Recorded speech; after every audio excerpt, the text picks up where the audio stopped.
Voilà.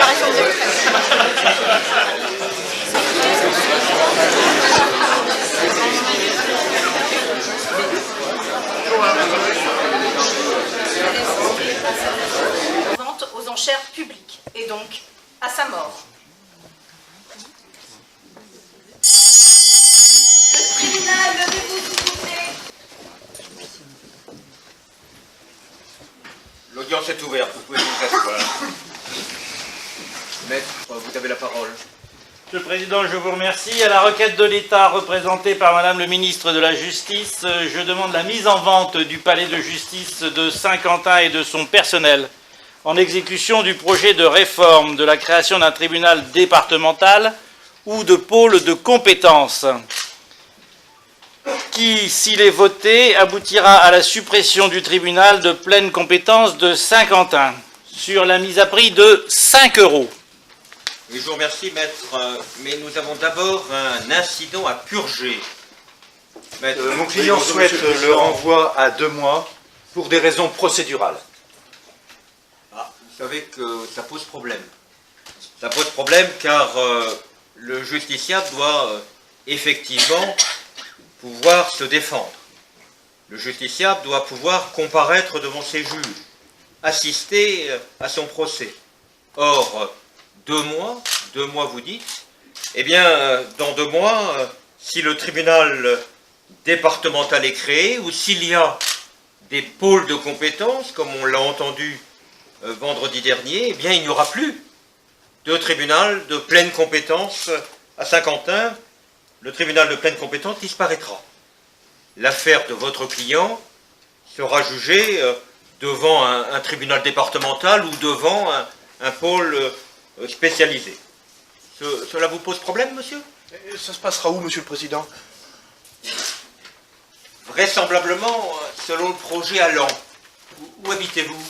À Ribemont, ma voiture est en panne. Vous pensez bien que si on vend ma voiture aux enchères, c'est que j'ai pas d'argent. J'ai bien ma sœur qui habite à Bohain, j'ai un cousin qui habite à Le Catelet, mais... Donc, effectivement, pour voir vos juges, vous devez faire, si vous habitez Ribemont, 70 km aller-retour, soit 2 heures de route. Il n'y a pas de train. Si vous venez de Bohain, comme vous le dites, eh bien, c'est 120 km aller-retour, 2h30 de route. Là encore, il n'y a pas de train.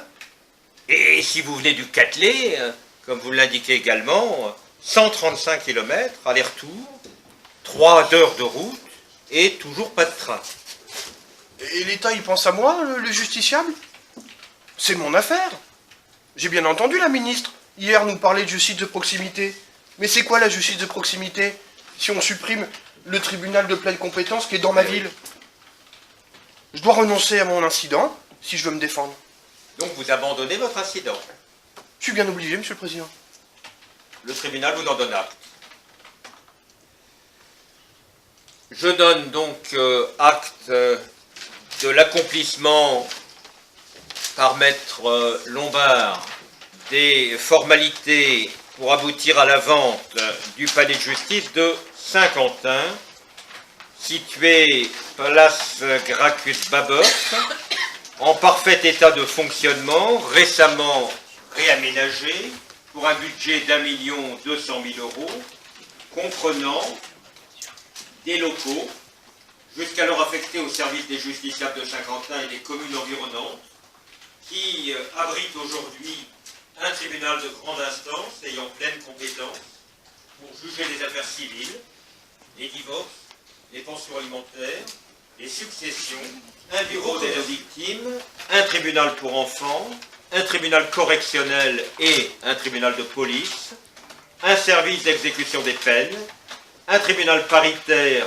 des baux ruraux, un tribunal des affaires de sécurité sociale, un tribunal d'instance, un juge des tutelles et un juge pour les surendettements, un tribunal de commerce, un conseil de prud'homme, un bureau d'aide juridictionnelle.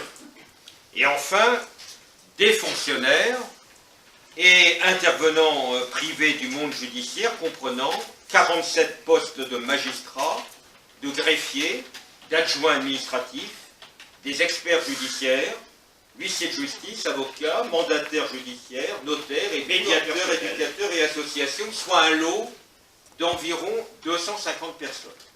À l'exclusion toutefois d'un petit local devant prochainement abriter une annexe qui sera rattachée soit au futur tribunal départemental devant être situé dans un autre lieu que Saint-Quentin, et vraisemblablement à Lens, soit affectée au peu de compétences qui pourraient rester au tribunal de grande instance de Saint-Quentin dans le cadre de la constitution de pôle de compétences. Sur une mise à prix de 5 €. Les enchères, pas d'enchères, personne ne veut racheter le tribunal et son personnel. Et remet en vente pour le prix de 1 € l'ensemble des lots. Mesdames, Messieurs, Saint-Quentinois, Saint-Quentinois, pauvres de vous, j'ai le redoutable déshonneur et l'infâme mission de porter en chair pour 1 € le lot, à l'exception de l'annexe. Les locaux seront transformés en musée et je laisse le personnel à son triste sort, l'abandon. Adjugé, vous portez les enchères pour qui, maître? Ah! Pour un drôle de bidule, Monsieur le Président. Un bidule vicieux et sournois, qu'il y a encore 3 jours on appelait juridiction départementale, et qui aujourd'hui est dénommé pôle de compétences, mais qui en tout état de cause videra le tribunal de pleine compétence de Saint-Quentin. Mais, Monsieur le Président, personne ne peut s'en plaindre, puisque je paye. L'adjudication vaut donc avis d'expulsion immédiate de Saint-Quentin des 47 fonctionnaires et magistrats du tribunal, des experts judiciaires, des huissiers de justice, des avocats, des mandataires judiciaires, des notaires, de tout leur personnel, médiateurs, éducateurs, associations, autant de familles, autant de parents d'élèves du Saint-Quentinois et de ses environs, autant de consommateurs qui font vivre la ville et qui vont la déserter avec les conséquences humaines et économiques. L'audience est close et le tribunal est sacrifié. La première ville du département, poumon économique de l'Aisne, déjà durement touchée par la perte de nombreux services publics comme les ACDIC, la Banque de France, la Chambre de commerce, une partie des impôts, des classes fermées préparant vraisemblablement à la fermeture d'écoles, survivra-t-elle à la perte de son tribunal de pleine compétence ou va-t-elle devenir une ville morte? Nous allons poser cette question à un certain nombre de justiciables. Un maire, tout d'abord. Monsieur Carlier, qu'en pensez-vous? Je pense que la ville de Saint-Quentin devrait perdurer, mais c'est les habitants. Le justiciable qui n'aura plus accès à la justice, et plus il sera en milieu rural, moins il aura la possibilité effectivement de pouvoir faire exercer ses droits. Alors, est-ce qu'en tant que maire, vous comptez mettre à la disposition de vos administrés, sans moyen de locomotion, une solution? Oui, enfin, écoutez, madame, j'aime beaucoup votre sens de l'humour, mais vous ne connaissez pas les difficultés au quotidien des collectivités, ne serait-ce que pour boucler leur budget. Donc, ce genre de choses est absolument inenvisageable dans notre ruralité. Donc, évidemment, non. Je vous remercie, monsieur le maire. Nous allons maintenant interroger un commerçant saint-quentinois. Monsieur Herbéal, que pensez-vous de ce projet? Pour nous, c'est un drame économique. Automatiquement, encore un peu plus de désertification pour notre centre-ville.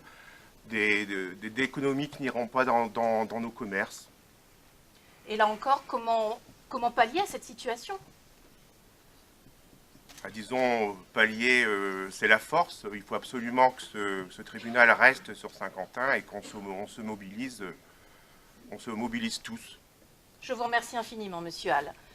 Alors, l'avenir nous dira si effectivement la ville de Saint-Quentin survivra à cette perte de son tribunal ou si effectivement nous pouvons dire définitivement adieu à ce poumon économique qui deviendra, à la star de bien d'autres communes, une ville complètement désertifiée de ses administrés. L'audience est levée.